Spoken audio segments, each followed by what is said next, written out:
La compagnie publique sud-africaine d'électricité Eskom a dévoilé le 16 juillet devant les parlementaires un tournant stratégique majeur. D'ici à 2040, Eskom ambitionne de produire la majorité de son électricité à partir des énergies renouvelables. L'entreprise prévoit une montée en puissance de ses capacités vertes, passant de moins de 1 giga à 32 gigas à l'horizon 2040.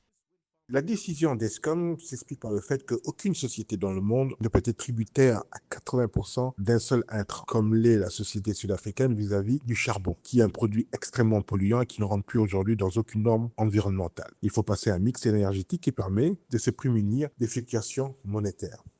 En Afrique du Sud, plus de 80% de l'électricité est produite à partir du charbon. Toutefois, le pays s'engage dans une transition énergétique visant à réduire progressivement cette dépendance. Ainsi, la capacité installée des centrales à charbon devrait passer de 39 à 18 gigas dans les années à venir. Cette démarche s'inscrit dans une stratégie plus respectueuse de l'environnement, alors que l'Afrique du Sud reste l'un des principaux émetteurs du dioxyde de carbone du continent. Des particuliers et beaucoup d'entreprises sont passés au solaire. Donc, quelque part, dans les projections d'Eskom, il risque d'avoir moins de clients par rapport à sa production d'énergie renouvelable.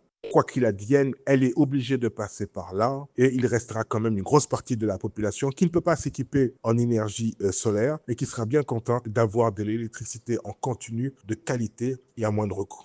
Alors que la dette de la compagnie frôle désormais les 400 milliards de rand, soit environ 22 milliards de dollars, des interrogations grandissantes émergent quant aux stratégies possibles pour mobiliser de nouveaux financements nécessaires à la réalisation de ces projets.